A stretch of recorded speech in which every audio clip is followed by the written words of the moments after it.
하나님 말씀 다니엘 3장 24절에서 30절 말씀입니다. 저는 오늘 하루 종일 너무 바쁘기도 하고 좀 힘들기도 하고 뭐 그랬었습니다. 오늘 원래 미용실 가기로 했었는데 미용실도 못 가고요. 미용실 가는 길에 병원 갔습니다. 병원을 가야 되겠다는 생각이 좀 들었습니다. 몸살 기운이 너무 심해가지고 병원에 갔는데 병원에서 몸살이 아니라고 하더라고요. 뭐지 그러면 내가 왜 아픈가 했더니 거의 한 20년이 넘은 것 같은데 한 25년 만에 편도가 좀 부었더라고요. 편도가 20대 중반에 제가 편도 때문에 너무 고생을 많이 했거든요. 편도 한번 아프면 병원에 뭐 입원해야 될 정도로 너무 힘들었었는데 하나님 은혜로 편도를 거의 고쳐주셨거든요. 근데 오늘 병원에서 편도가 부어서 몸이 좀 안 좋은 거라고 그래서 영양제를 맞으러 갔다가 영양제 말고 항생제를 맞아야 된다고. 사실 영양제를 좀 맞고 싶었었는데 의사 선생님께서 영양제가 아닙니다. 지금 항생제를 맞아야 됩니다. 그래야지 빨리 낫습니다. 맞고 나니까 한 1시간 정도 맞고 나니까는 오늘 힘이 다시 그대로 다시 다 회복되어져요. 아니 세상에 이 약을 먹어도 이렇게 좋아지는데 하나님께서 오늘 이 밤에 우리에게 성령의 비를 내리시고 은혜를 베풀어 주셔서 세상의 약, 세상의 방법이 아닌 하나님의 방법으로 놀라운 은혜와 치료와 회복이 우리 모두에게도 임하는 밤이 되기를 바랍니다. 그런 기대감을 가지고 하나님께로 나가십시다. 다니엘 3장 24절에서 30절 말씀 우리 교독에서 읽습니다. 24절입니다. 그때에 느부갓네살 왕이 놀라 급히 일어나서 모사들에게 물어 이르되 우리가 결박하여 불 가운데 던진 자는 세 사람이 아니었느냐 하니 그들이 왕에게 대답하여 이르되 왕이 옳소이다 하더라. 왕이 또 말하여 이르되 내가 보니 결박되지 아니한 한 사람이 불 가운데로 다니는데 상하지도 아니하고 그 넷째의 모양은 신들의 아들과 같도다 하고 느부갓네살이 맹렬히 타는 풀무불 아귀 가까이 가서 불러 이르되 지극히 높으신 하나님의 종 사드락 메삭 아벳노고야 너희와 나와서 이리로 오라 하매 사드락과 메삭과 아벳노고가 불 가운데서 나온지라.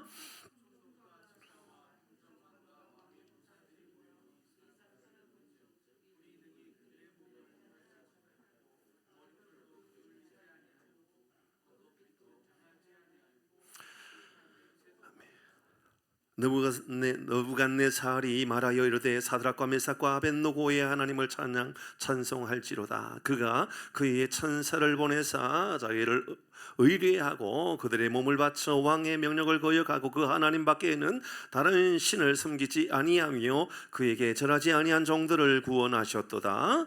그러므로 내가 이제 조서를 내리노니 각 백성과 각 나라와 각 언어를 말하는 자가 모두 사드락과 메삭과 아벳노고의 하나님께 경솔히 말하거든 그 몸을 쪼개고 그 집을 그름터로 삼을지니 이는 이 같은 사람을 구원할 다른 신이 없음이니라 하더라 같이 합니다. 이에 드디어 사드락과 메삭과 아벳노고를 바벨론 지방에서 더욱 높이니라. 아멘 아멘. 우리 앞에서 우리는 사드락과 메삭과 아벳노고가 왕에 의하여서 높임을 받았는데 오늘은 더 높였다 이렇게 말씀을 하고 있습니다.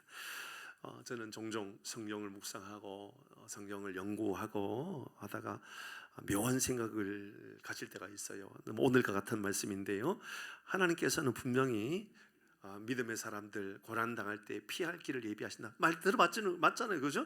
많이 들어보셨죠? 하나님께서 피할 길을 예비하신다. 피할 길을 예비하시는 하나님께서 왜 저는 작년 이맘때 거의 뭐 한 2달 동안 병원에 입원해야만 됐던 일은 뭘까요? 하나님 피할 길을 예비하신다면서요, 왜 저를 입원해야만 됐죠? 그러게요, 왜일까요? 오늘 본문의 말씀을 통하여 우리는 그 답을 찾을 수 있는 장면 같아 보입니다. 피할 길을 예비하신다 그랬는데 고난의 길을 그냥 가도록 내버려 두시는 하나님의 모습을 우리는 종종 보게 됩니다.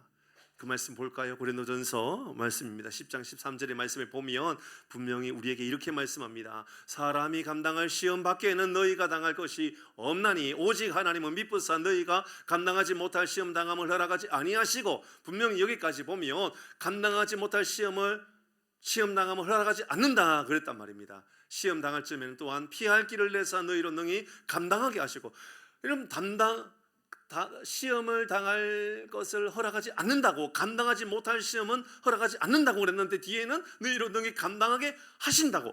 감당하지 못할 시험을 허락하지 않는다, 감당하게 하신다. 뭔가 좀 맞지 않는 것 같지 않나요? 뭐 제가 잘못 읽고 있나요? 뭐 좀 이상하게 맞지 않는 것처럼 보이지 않습니까? 어떤 곳에서는 감당하지 못할 시험 안 준다, 근데 감당하게 한다. 이거 좀 다르잖아요, 그죠? 좀 다른 것 같지 않아요? 근데 하나님께서 이 두 가지를 같이 보여주셔요. 왜 그렇게 할까요? 하나님은 이렇게 성도에게 시험 당하는 일에 대한 여러 가지 교훈들 중에 아주 중요한 메시지가 있습니다. 먼저는 하나님은 당신의 자녀에게 감당할 만한 시험, 그러니까 충분히 감당할 만한 시험을 주신다라고 하는 메시지를 주죠. 또 다른 것은 시험 당할 때 피할 길을 예비하실 때도 있는 겁니다. 그러니까 그게 감당하기 어려운 상황이라 그러면 피할 길을 예비하신다. 그러니까 감당할 만한 시험을 주시는데 그게 감당하기 어렵다 보이면 피할 길을 예비하신다. 여기서 우리는 아주 중요한 메시지를 잡을 수가 있습니다. 뭐냐면 영적인 체급이 사람마다 다르다는 거죠. 맞죠, 그죠? 영적인 체급은 다 다른 겁니다.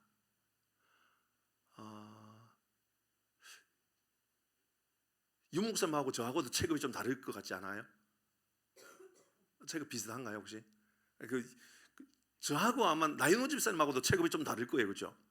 체급은 다 다르단 말입니다. 육신의 체급이 다 다른 것처럼 영혼의 체급도 다 다른 겁니다. 그러니까 사람들마다 체급은 좀 다르게 보여지는 겁니다. 그래서 어쩌면 하나님께서 우리 영적인 싸움 앞에서는 맞춤형 시련의 원리를 적용하신다라는 생각이 들었어요. 그러니까 사람마다 정확하게 그 사람에게 맞을 만한 시험을 주시는 것, 그러니까 맞춤형 시련을 주신다라는 것을 알게 되는 것이죠. 또 하나는 여기서 우리는 아주 중요한 것, 영적인 믿음의 배짱을 가지고 나가야 할 때가 있다라는 것도 깨닫게 됩니다. 여러분, 우리의 체급은 어느 정도인지는 우리 스스로가 하나님 앞에 물어야 되는 거예요. 여러분의 체급은 어느 정도입니까? 영적인 체급이 어느 정도입니까? 우리 교회의 체급은 어느 정도지요? 저는 우리 풍산교회의 체급이 풍산동에서 끝나지 않고 열방을 바라볼 수 있는 체급으로 쓰임받는 교회가 되기를 바랍니다. 아멘 하셨어요? 왜 아멘 안 한 거예요? 했어요? 어느 정도 체급이에요? 할렐루야, 아멘. 그 정도 돼야죠. 챔피언급 돼야 되죠. 제가 제 가족들과 함께 예전에요, 울릉도에 여행 간 일이 있었어요. 울릉도를 보는데 제 마음 안에 들었던 마음이에요. 까짓거 여기 개척할 수 있겠다는 생각이 들었어요. 왜냐? 새로운 언어를 배우지 않아도 되잖아요. 그러면 뭐 어디든지 개척할 수 있다. 그러니까 내가 당장 개척하겠다라는 개념이 아니라 하나님 저에게 주시는 마음을 생각해 보니까 우리가 가지 못할 것도 없고 우리가 하지 못할 일도 없다라는 생각이 드는 겁니다.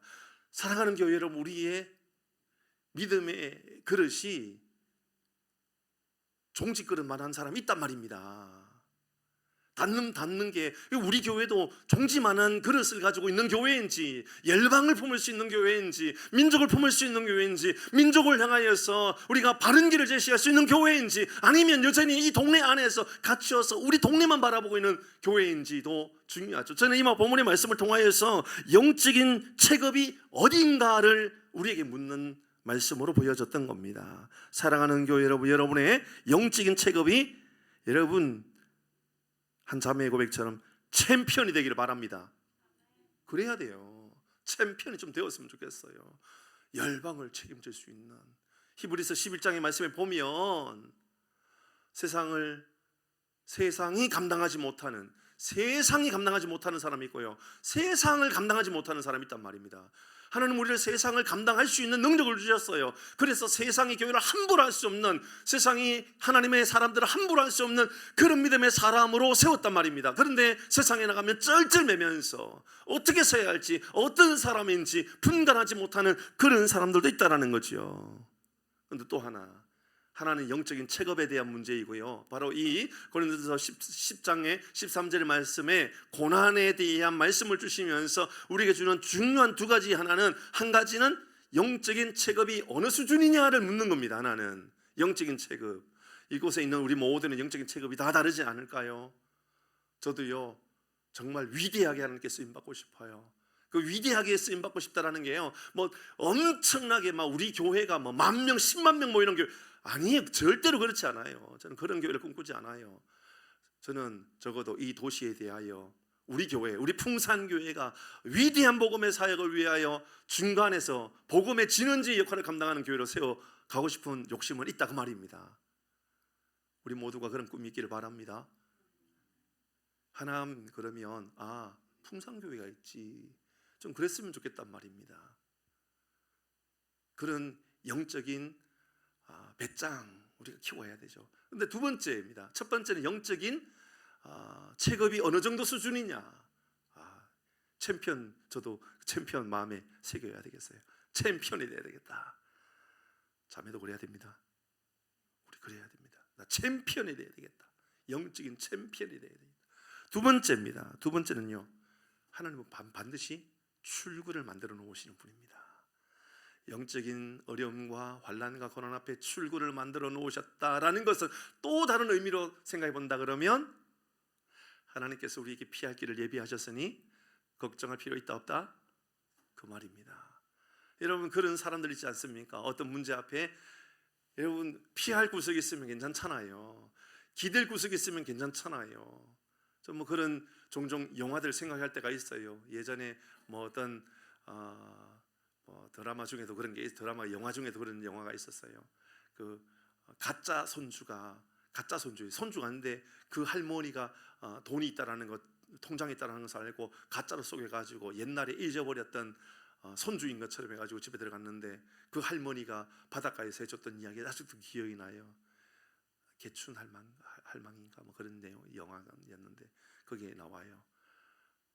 마음껏 하라고, 뭐든 네가 하고 싶은 거 마음껏 하라고, 내가 다 밀어줄 거라고, 내가 어떤 상황에서도 밀어줄 거라고.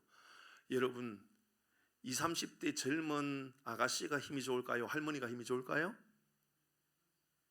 아가씨가 훨씬 힘이 셀 수도 있어요. 그런데요, 그 할머니가 뭐든지 하라고, 내가 다 믿어줄 거라고, 내가 다 도와줄 거라고. 그러니까요, 이 여자아이가 다른 힘을 가지게 돼요.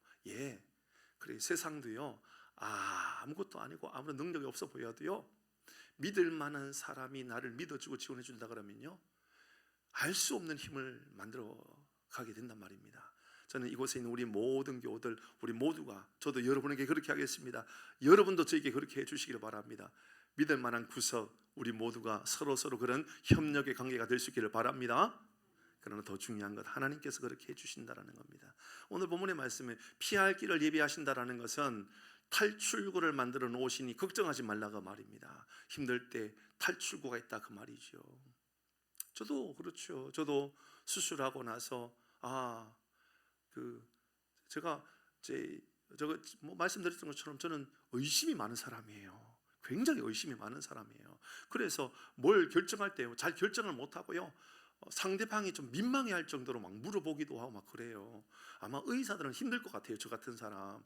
그런 이야기를 듣다 보니까는 저 스스로 이제 결정을 내린 거예요. 그래서 어떤 분은 가까운 데서 치료해야 된다, 아산병원에 있다. 제가 아는 사람 중에 예전에 저 삼성의료원에도 의사 있었고요, 아산의료원에도 있었어요. 제가 안 갔잖아요. 거기에 그거 안 가고 어디 갔어요? 저 용인에 있는 병원까지 갔어요. 왜요? 거기에 있는 의사가 신실한 믿음의 교수라는 이야기를 제가 들었기 때문에, 그분이 신촌 세브란스에 있을 때부터 우리나라의 그쪽 계열에서는 최고 권위자라는 이야기를 듣고 제가 거기까지 갔어요. 여러분, 수술 후에 얼마나 불편한지 모르시죠? 그게요, 3달에 한 번, 6달에 3달에 한 번 가는 것도요, 이상하게 3달에 한 번이 굉장히 빨리 오고요, 3달에 한 번 가는 것도 굉장히 죄송하지만 귀찮아요. 그런데요, 믿을 구석이 있다는 생각이 드니까 너무 좋은 거예요. 안심이 되는 거예요. 가면요, 제가 여러분 그분도 대학병원의 의사지만 15분 동안 저하고의 시간을 허락해 주시거든요. 그러니까는 15분 동안 하고 싶은 얘기 다 해요. 다 안 물어보고요. 가기 전에요, 제가 막 메모를 엄청 해가지고 가거든요. 그러니까는 웃어요. 어떨 때는 메모를 너무 많이 해가지고 가가지고 어쨌든 그 교수님도 15분 동안 저하고는 시간을 내주거든요. 그러면서 아주 즐거운 시간을 만들어가요. 이게 뭘까요? 저에게 믿을 구석이란 말이에요. 믿을 구석.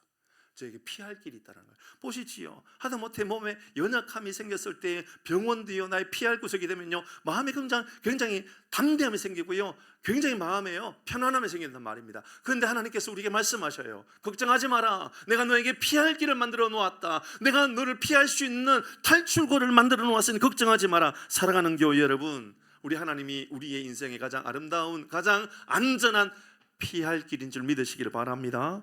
아멘. 결국 느부갓네살 왕이, 명한 그 바빌론의 왕이었던 느부갓네살 왕이 사드락과 메삭과 아벳느고가 그가 만들었던 금신상 30m나 되는 그 신상 앞에 절하지 않으니까 이 사드락과 메삭과 아벳느고를 그냥 뭐 이 풀무불에 던져버리잖아요. 근데 풀무불 온도를 얼마나 올리죠?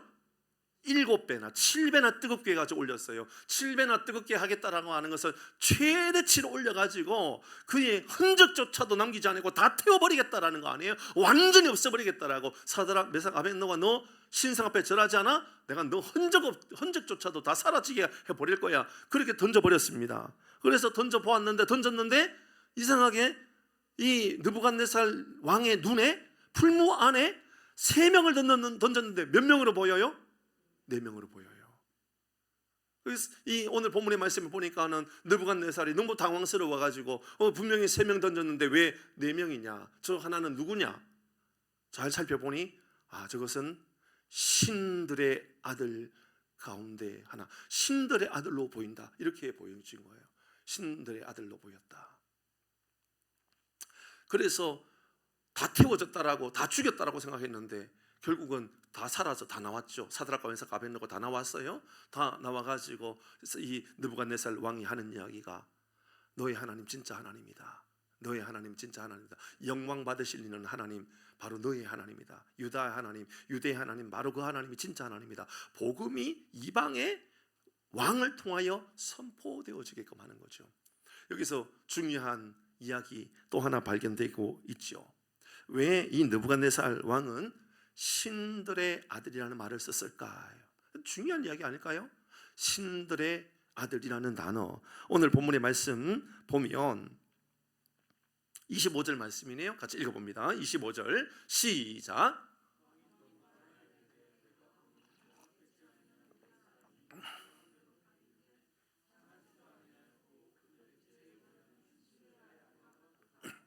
넷째 모양은 신들의 아들과 같다. 이렇게 이제 느부갓네살 왕이 보였다 그 말이죠. 이제 그러면 이 신들의 아들이라는 말을 이 느부갓네살 왕이 했던 이유가 뭘까? 그리고 느부갓네살 왕의 입을 통하여 우리가 점검하는 것은 늘 여기에서 복음이 어떻게 드러나느냐입니다. 복음은 예수 그리스도가 어떻게 드러나느냐. 그러니까 구약 성경을 볼 때는 우리는 뭐 그렇게 말을 많이 하잖아요. 구약은 오실 메시아에 대한 그림자와 같다. 그러니까는 아직 오시지 않았지만 구약이 여전히 살아계시는 그 예수님, 그 메시아가 어떻게 존재하는가, 예수의 형상이 어떻게 나타나는가에 대한 생각을 늘 가져야 되는 게 구약의 메시지라. 그러면 오늘 본문의 말씀은 아주 기가 막히게 그 말씀을 우리에게 잘 증명해 주고 있는 모습으로 보여집니다. 첫 번째, 전에도 말씀드렸던 것처럼 느부갓네살 왕을 통하여 예언적인 말씀으로 하나님께서 이스라엘 백성들에게 말씀하실 수 있다 그 말이죠. 그러니까는 느부갓네살이 하나님을 아는 사람도 아니요 하나님을 높여드리는 사람이 아니지만 그를 통하여 하나님의 영광을 돌리게 하는 이유, 어떻게 하나님께 영광을 돌려야 하는가를 그렇게 느부갓네살을 통하여 말하게끔 한다. 그러면 첫 번째, 오늘 이 여기에서 나오는 신들의 아들 같다라고 말하는 그 신들은 그의 입장에서 여호와 하나님에 대한 이해가 없겠죠. 여호와 하나님에 대한 이해가 없으면 바벨론의 어떤 신의 바벨론의 뭐 여러 신들 가운데 아주 대단한 어떤 신에 대한 생각을 그가 역사적으로 보면 그럴 수도 있다라는 겁니다. 그렇게 생각할 수도 있겠죠. 그러니까 바벨론의 어떤 신의 한 형상이 아닐 거냐라는 생각을 가지고 그는 그렇게 말했을 겁니다. 그러나 다니엘서를 기록했던 이 다니엘의 입장에서 본다면 그것은 느부갓네살이 말하고 있는 바벨론의 신의 그 한 형상으로 신들의 아들이라고 말하는 것이 아니라, 첫째는 구약의 여호와 하나님의 임재, 우리는 그것을 모세 앞에 드러났을 때는 신의 현현 이렇게 말하거든요. 하나님께서 당신의 얼굴을 보여주신 것을 현현이라고 그래요. 그러니까는 이 장면에서 우리는 하나님이 그 안에 등장하셔서 보여주셨다는 것을 이해할 수 있겠죠. 그러니까 구약 신학적인 입장으로 본다 그러면 하나님이 풀무 안에서 그들과 함께 하신다 이렇게 말할 수 있는 겁니다. 근데 이게 구약의 신학, 구약 신학으로 본다면 그렇지만 신약 신학, 그러니까 어떤 의미에서 복음주의적인 입장으로 이것을 설명한다면 구약의 예수 그리스도, 그러니까 성육신하신 예수 그리스도는 마태복음 이후에 등장하지만 그 전에 예수님 계셔요, 안 계셔요? 그럼 어디 계시죠? 이렇게 계신다는 거예요. 이런 장면으로 우리는 알지 못하지만, 그러니까 하나님의 형상이라고 말할 때 성부 제1 하나님, 성부 하나님, 제2 하나님 예수 그리스도 그렇게 말하잖아요. 제3 하나님 성령 하나님 이렇게 말하잖아요. 그러니까 제1 하나님 성령 하나님에 대한 이야기할 때는 형체에 대하여 우리가 이야기는 너무 어렵죠. 어떤 형상에 대한 이해가 잘 없으니까. 그러나 성자 예수에 대해서는 있잖아요. 이 성육신하신 예수님이니까. 그러니까 오늘 본문의 말씀은 복음주의적인 입장으로서 볼 때는 예수의 임재하심이라고 볼 수 있는 거죠. 그러니까 느부갓네살 왕을 통하여 우리는 깨닫지 못하고, 아니 당시에 느부갓네살 왕은 깨닫지 못했지만 느부갓네살 왕의 입을 빌려서 했던 그 말은 어쩌면 사드락과 메삭과 아벳느고와 함께 했던 그는 성육신하기 이전에 계셨던 그 예수님의 모습이 이렇게 이 장면 안에서도 여전히 그들과 함께 하셨다는 것을 우리에게 보여준다 그 말입니다. 이것은 훗날 예수님 십자가 지셨을 때에 십자가의 고난은 우리의 고난이잖아요, 그죠? 십자가의 고난은 우리의 고난이잖아요. 우리의 고난에 예수님께서 참여하시는 것이 십자가잖아요, 그죠? 맞죠? 이해되죠? 그러면 사드락과 메삭과 아벳느고가 풀문 안에 있다는 것은 고난의 현장이잖아요. 그곳에 예수님께서 자발적으로 오신 거죠. 그런 의미로 보면 예수 그리스도 메시아의 임재가 이미 이때도 여전히 우리에게 알려주고 있음을 보여주는 거죠. 자, 이 말씀을 통하여 고난 가운데 하나님께서 어떻게 역사하시는가 세 가지 교훈을 살펴보고자 합니다. 제가 말씀을 준비하면서 이거 시간 너무 많이 걸릴 텐데 어떡하나 고민을 했었습니다. 최대한 좀 짧게 할 수 있도록 노력은 해보겠습니다만은, 첫째 한번 생각해 보십시다. 고난 가운데 하나님께서 뭘 말씀하시려고 그럴까? 오늘 말씀을 통하여 고난 가운데 하나님은 여전히 함께 하시는 하나님이라는 것을 우리에게 보여주는 겁니다. 사드락과 메삭과 아벳느고가 풀무 안에 있을 때에 예수의 형상으로 그곳에 함께 있다는 것은 우리가 어떤 고난과 어떤 어려움을 당할 때에 하나님, 내가 고난 당할 때 예수님 어디 가셨어요? 왜 하나님 우리와 함께 하지 않으셨어요? 아니요, 잘못된 생각입니다. 여전히 그곳에 우리 하나님 함께 하고 계셨고, 우리의 아픔 가운데, 우리의 눈물 가운데, 우리의 슬픔 가운데, 우리의 고통 가운데 우리 주님은 한 번도 떠나신 일이 없고 여전히 언제나 우리 하나님 함께 하시는 분이라는 것이지요. 25절 말씀 같이 읽도록 합니다. 같이 읽습니다. 이 말씀이 우리가 부연하여 설명할 수 있는 이야기들이 얼마나 많이 등장할 수 있는지 모릅니다. 같이 읽습니다. 다시 읽습니다. 시작. 왕이 또 말하여 이르되 내가 보니 결박되지 아니한 한 사람이 불 가운데 다니는데 상하지도 아니하였고 그 넷째의 모양은, 하나님은 그냥 세 명을 구할 수 있겠죠. 맞죠, 그죠? 세 명 구하는 게 하나님께서 어렵습니까? 하나님께서요, 바람을 하나님께서 입김만 부르셔도요 그들 다 무너뜨릴 수도 있겠고요. 이러면 뭐 바벨론이 문제입니까? 바벨론 이후에, 바벨론이 끝나면 어디로 간다 그랬죠? 페르시아로 간다 그랬어요. 페르시아, 지금 이란의 공격으로 이런 페르시아가 이제 바벨론을 점령해서 바벨론이 망하게 되잖아요. 이 다니엘 5장 가면 그거예요. 지금 이제 우리가 3장 읽지만 5장 넘어가면 바벨론은 무너지고 페르시아가 바벨론을 점령한단 말이에요. 그럼 바벨론으로 점령하면 끝나나요? 아니에요. 그 다음은 또 어디로 가죠? 이것이 그 다음에는요 헬라 문화로 넘어가요. 그 다음에는요 저 로마 문화로 넘어가요. 그러니까 다른 문화로 계속 넘어간단 말입니다. 근데 참 놀랍지요. 하나님은 그냥 세 명을 구해내실 때, 하나님께서 예를 들어서 이스라엘 백성들이 출애굽을 할 때 홍해를 건너갈 때 하나님께서 그냥 물을 갈라놓으셨잖아요. 홍해 바다를 갈라놓으셨잖아요. 갈라놓으시고 사람 지나가고 하나님께서 갈라놓으셨던 것을 다시 갈라놓았던 것을 합쳐버려서 다 죽게 했잖아요. 그렇게 했던 것처럼 풀무 가운데 던지기 전에 그들 가운데 하나님께서 불을 내리시거나 땅이 갈라져 가지고 바벨론에 있는 이 느부갓네살뿐만 아니라 모든 이 우두머리들 다 그냥 점령시켜버리면 그만이잖아요. 그래서 하나님 할 수 있단 말입니다. 근데 그렇게 하지 않고 오늘 본문의 말씀에 보니까 하나님께서 그곳에 그냥 같이 함께 하신단 말입니다. 이건 놀라운 일인 거죠. 하나님은 우리에게 이 말씀을 통하여 걱정하지 마, 내가 너의 고난 가운데 언제나 함께 할 거야 라고 하는 것을 말씀하고 있다, 그 말입니다.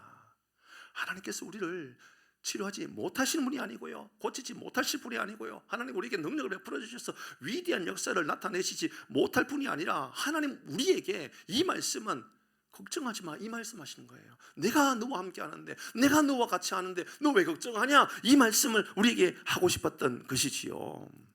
당장 하나님은 벌을 내리실 수도 있고요, 당장 하나님 불을 내리셔서 다 소멸시킬 수 있지만 하나님 그렇게 한 것이 아니라 하나님의 방법은 너희 가운데 내가 있단다, 어디에서든지 내가 너와 함께 한단다, 그거 말씀하고 있는 겁니다.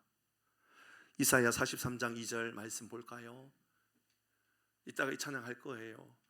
이사야 43장 2절 말씀 시작.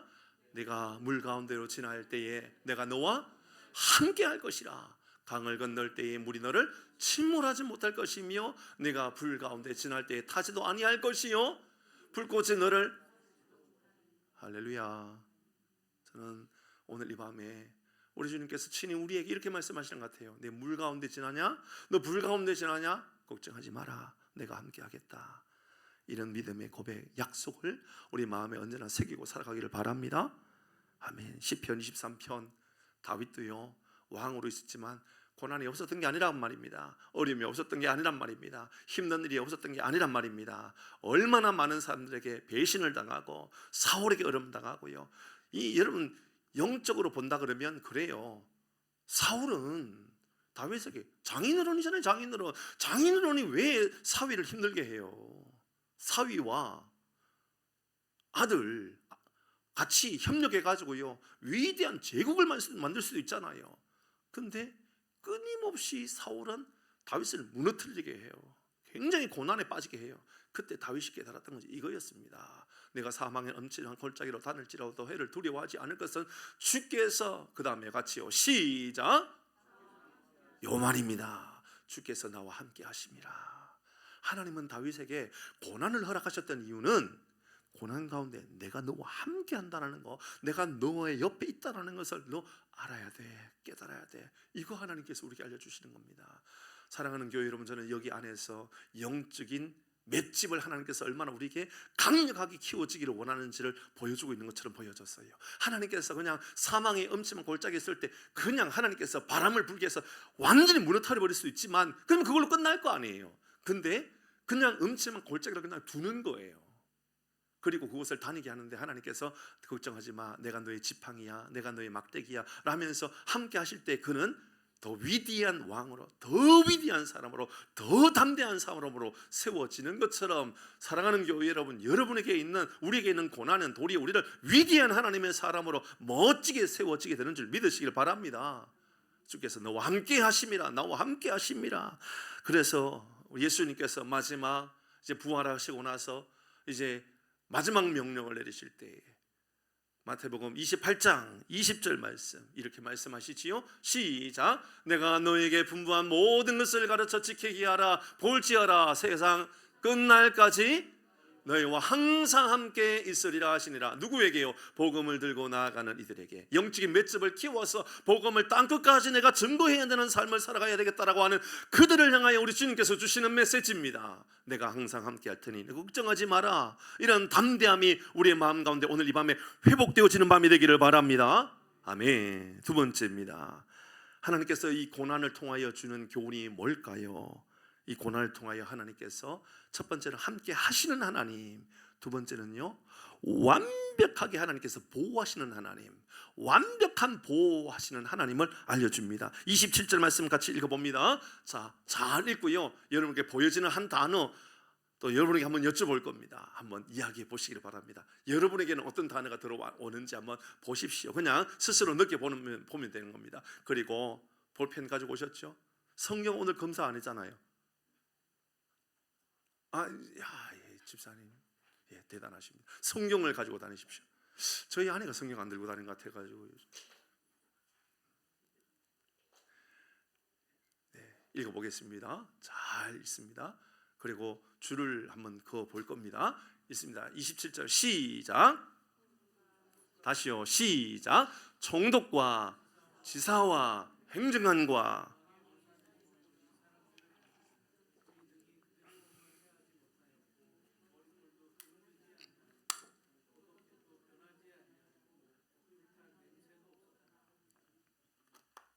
총독과 지사와 행정관과 왕의 모사들, 우리가 앞에서 그들의 리더십들이라고 그랬잖아요. 바벨론의 위대한 리더십들, 그 모든 이들입니다. 뭐요? 이 사람들 어떻게 했다고요? 어떻게 했어요? 그것을 주목했다고 말입니다. 본적은 그냥 봤다가 눈에 보였다 그 말이 아닙니다. 여러분, 7배나 뜨거운 풀무 안에 3명을 불태우려고 넣었는데 4명으로 보였단 말입니다. 그게 그냥 지나가다가 보일까요? 주시하면서 집중하여 보게 될까요? 그렇습니다. 집중하여 여의주시할 수밖에 없는 겁니다. 도대체 뭘까? 총독과 지사와 행정관과 모든 모사들이요, 이 사람들을 주목하여 본 겁니다. 그러니까 본즉, 이게 좀 번역을 좀 바꾸면 안 될까요? 뭐 어떻게 바꿀 수 있는 게 뭐 없을까요? 그냥 본적하지 말고요, 주목하여 본적, 이렇게 쓰면 더 좋을 것 같은데 말이죠, 그죠? 자, 봤습니다. 계속 볼까요? 불이 능히 그들의 몸을 해하지 못하였고, 머리털도 걸리지 아니하였고, 겉옷 빛도 변하지 아니하였고, 불탄 냄새도 없었더라. 제일 잘 들어오는 단어, 혹은 여러분에게 관심 있게 보여지는 한 단어가 있나요?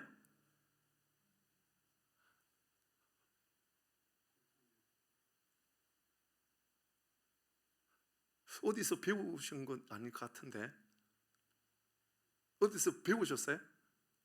아니죠. 근데 그냥 보인 거죠. 그럼 오늘 우리 기도 제목 같아요, 집사님. 왜냐하면 제가 오늘 가장 중요하게 체크해 놓고 줄 꼬놓은 게 바로 요 단어입니다. 불탄 냄새도 없었더라, 이거였었어요. 이게 오늘날 이 시대에 우리에게 그대로 적용하면 도대체 뭘까?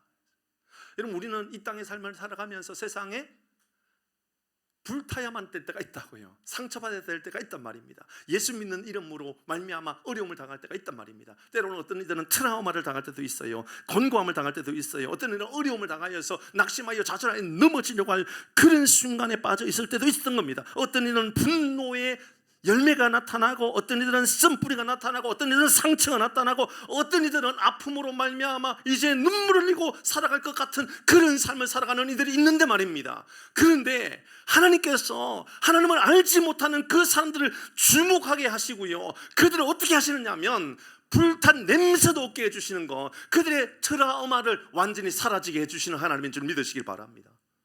저는 이 말씀이 그렇게 보여졌어요. 불탄 냄새는요, 그냥 단순히 불로 인하여 거슬려지거나 타졌던 그 옷에 대한 이야기가 아니라 우리의 삶에 대한, 우리의 인생에 대한 것으로 적용해 보잔 말입니다. 여러분, 우리도 세상에 나가면 어려움 당할 때 있잖아요. 그런데 단순히 그냥 피할 정도가 아니라, 그냥 거슬림 없을 정도가 아니라, 여러분, 불탄 냄새조차도, 흔적조차도 여러분의 있는 마음에 녹여져 있었던 모든 트라우마조차도 다 사라지게 되는 역사가 임하기를 바랍니다. 자, 이 말씀이 그렇게 느껴졌어요. 그래서 볼펜 가지고 왔으면 오늘 그것 좀 줄을 좀 끄어 놓으셨으면 좋겠어요. 불탄 냄새도 없었더라. 갈로하고 트라우마가 사라졌더라. 상처가 사라졌더라. 눈물이 사라졌더라. 내 인생에 있는 모든 고통들이 사라졌더라. 어디에 빠졌는데요? 불무에 빠졌는데요. 불무에 들어가가지고요 나를 꽁꽁 묶어버려가지고요 오늘 본문에도 나왔지만 결박시켰지 않았습니까? 그래서 나는 죽을 것처럼, 나는 더 이상 소망이 없을 것처럼 보여졌잖아요. 그런데 그곳에서 하나님이 나와 함께 하신다는 것을 깨달았을 때에 불탄 냄새도 없었더라. 내 안에 있는 모든 상처나 썸뿌리나 악함은 다 사라지게 되더라.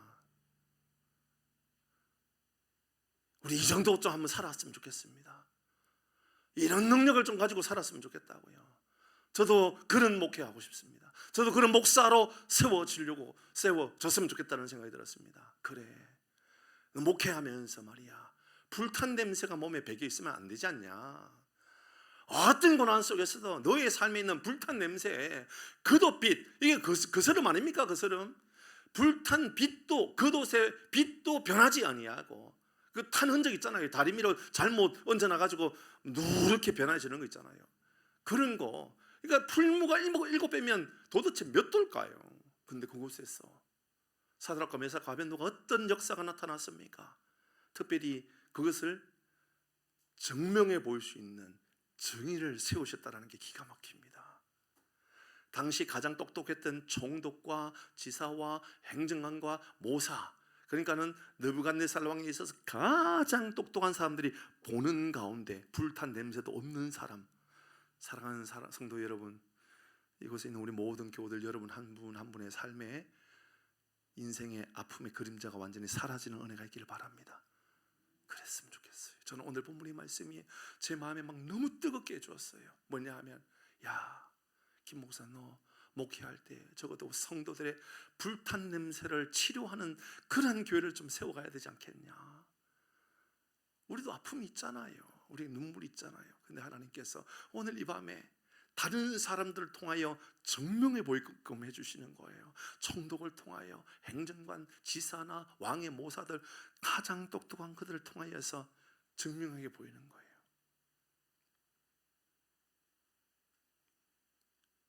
어떤 사람들은 저에게 그런 어렸을 때 상처나 아픔이나 이런 게 거의 없는 사람이라고 생각하는 이들이 있어요.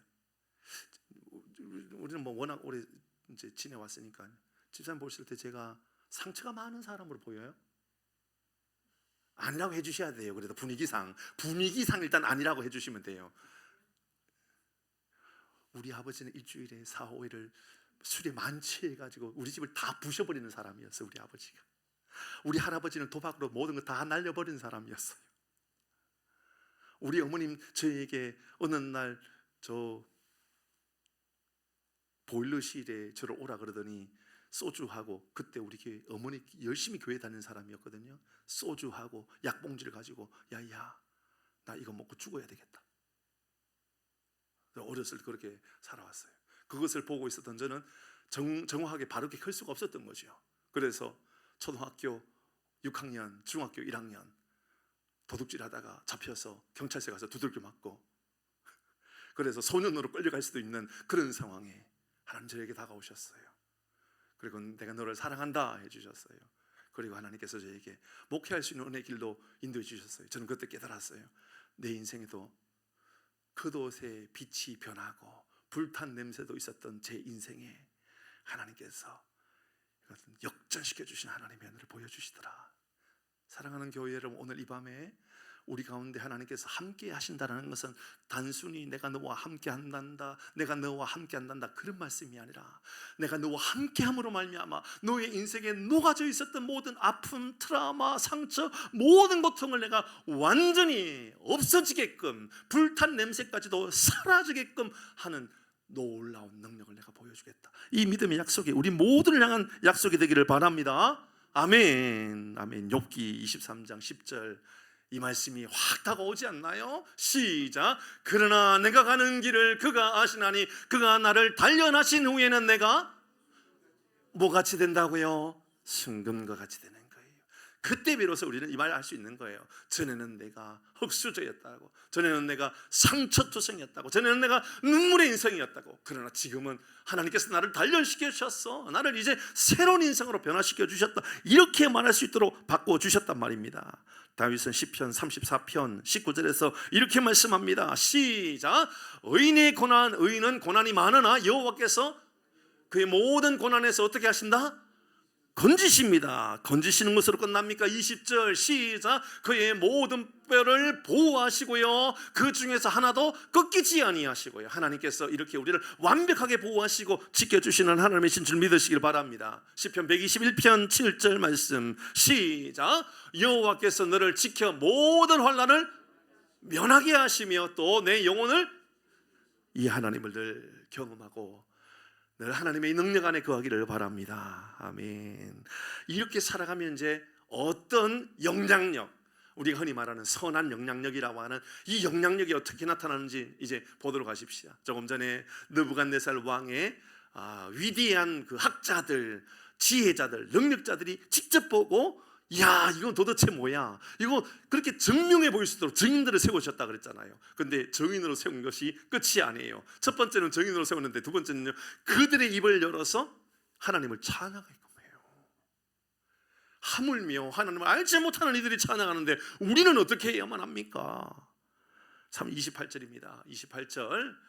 그들의 몸을 바쳐 왕의 명령을 거역하고 그 하나님 밖에는 다른 신을 섬기지 아니하며 그에게 절하지 아니하는 종들을 구원하셨도다.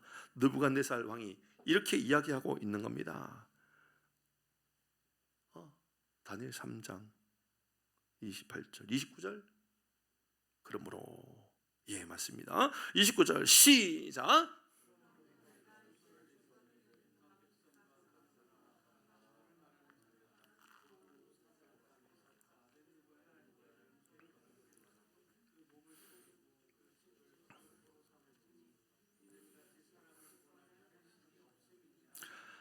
여러분 성경에 28절 한번 다시 읽어볼까요? 여러분 성경을 보도록 하십시다. 28절입니다. 여러분 찾아서 다시 한번 더 읽어보고자 합니다. 여러분 성경을 좀 펴서 보시면 더 좋겠습니다.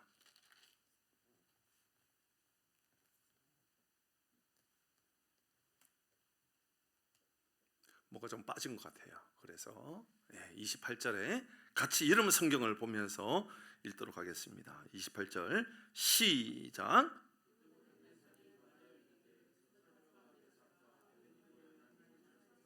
됐습니다.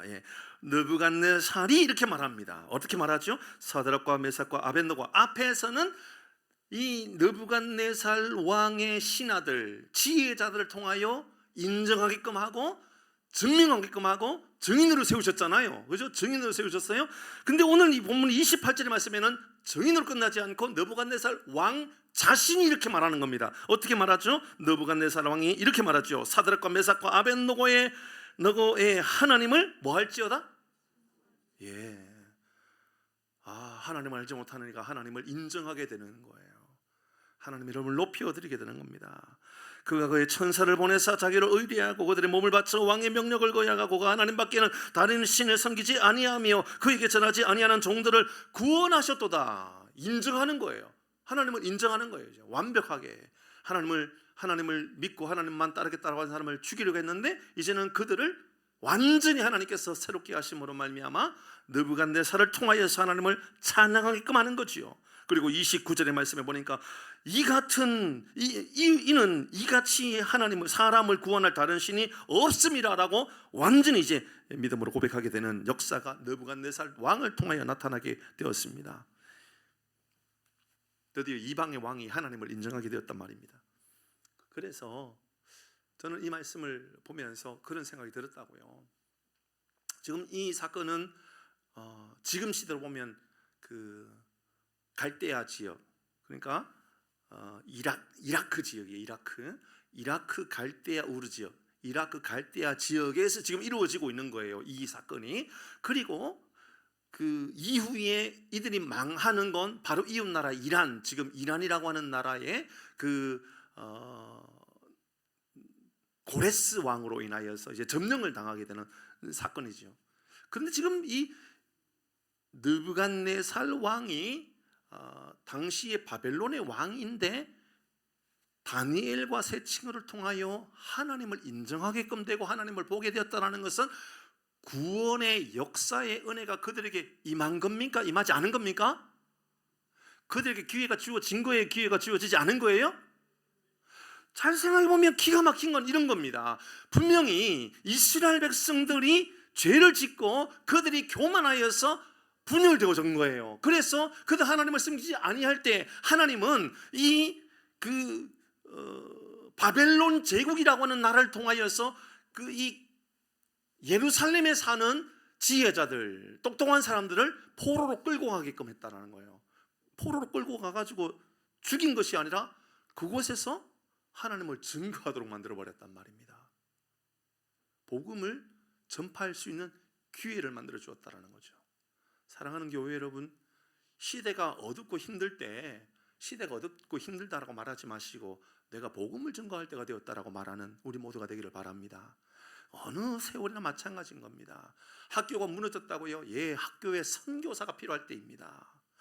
어린이집에 유치원에 영적인 분위기가 다 무너져가고 이제 복음을 전하기 어려운 시대가 되었다고요? 예, 교회는 학교를 책임져야 할 때가 된 것이고요, 세상의 문화를 책임져야 될 때가 된 것이고요, 세상의 복음을 위하여 살아갈 때가 더더욱 우리에게 다가왔다는 것을 보여주는 것이죠. 분명히 하나님은 다니엘과 세 친구를 갈대아 지역으로 포로로 끌고 와가지고 느부갓네살에게 복음을 증거할 수 있도록 기회를 만들어 주신 겁니다. 동의되죠? 동의된 겁니다. 지금으로부터 대략적으로 못해도 4,000년 전의 이야기입니다. 이미 예수 그리스도 그분이 성육신하기 2,000여 년 전에 이미 바벨론 땅이나 페르시아 땅에는요 복음의 기회가 있었던 겁니다. 물론 아브라함의 때부터 생각해 본다면 훨씬 이전부터 이미 복음의 증거의 기회는 계속 있었던 것이지요. 그런데 그들 놓쳐버린 것이죠. 그래서 지금 우리가 아주 요의주시해야 되는 것 하나는 이란의 작년 뉴스였습니다. 작년에 이란의 복음을 받아들인 사람의 숫자가 100만 명이 넘는다. 그런 선교사님들의 증언의 이야기입니다. 100만 명이 넘는다고 이야기를 해요. 국민의 숫자가 한 8천만 명쯤 된다. 맞나요? 4천만 명인가 8천만 명인가? 제 기억이 안 나는데 복음을 받아들이고 지하 교회에서 예배하고 있는 사람의 숫자가 100만 명이 넘는다. 상상을 초월한 숫자가 저 이란 땅에 있다. 지금 이루어지고 있다. 이런 이야기하는 사람도 있고요. 며칠 전에 한 뉴스에 보니까는 한국에서 공부하고 있는 이란의 20대 젊은 아가씨가 했던 이야기입니다. 이란요 모슬렘 국가라고요? 아닙니다. 틀렸습니다. 모슬렘요 대부분 다 버렸습니다. 저 이란은요 70% 사람들이 옛날에는 100%다 모슬렘이죠. 이슬람에 빠져있던 사람 아닙니까? 그렇게 봤던 거죠. 근데 한 20대의 한 여성이, 우리나라에 공부하고 있는 여성이 하는 이야기입니다. 지금 이란은 70%의 사람이 모슬렘을 다 버렸습니다. 하나님을 알든 믿지 그 사람 교회 다니는 사람이 아니에요. 그 사람은 예수 믿는 사람이 아닌데 그가 하는 말이 지금은 이제 이란 땅은 70% 이상이 이슬람을 섬기지 않습니다. 복음의 기회가 어쩌면 오고 있는 것지도 모르는 거죠. 전쟁에 대해서 우리는 반대하지요. 당연히 한국 전쟁도 아픔이고 상처지요. 그러나 그때 폭발적인 복음의 증거의 역사들은 한국 땅에 있었던 것이죠.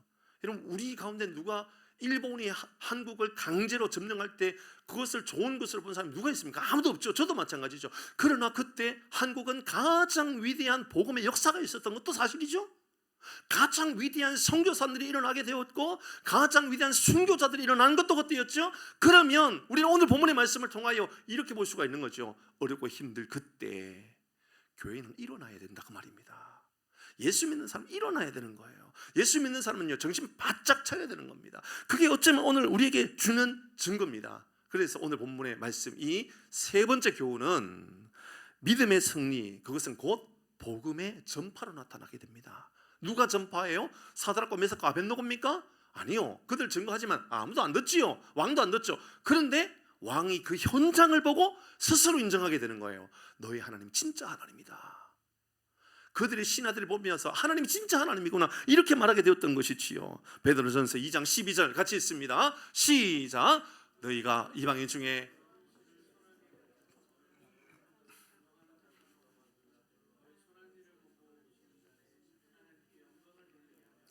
너희의 선한 일을 보고 오시는 날에 하나님께 영광을 돌리게 하려 함이라.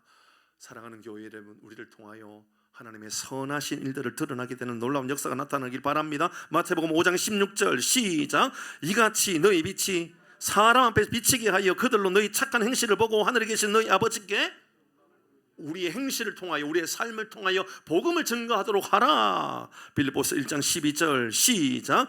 형제들아 내가 당한 일이 도리어 복음 전파에 진전이 된 줄 너희가 알기를 원하노라. 언제 이렇게 말했습니까? 감옥에 갇혔을 때. 감옥에 갇혔는데 바울이 이렇게 말합니다. 내가 당한 이 일이 도리어 복음 전파에 진전이 된 줄 너희가 알기를 원하노라. 여러분 갇혀 있습니까? 질병으로 갇혀 있습니까? 재정으로 갇혀 있습니까? 관계로 갇혀 있습니까? 두려움으로 갇혀 있습니까?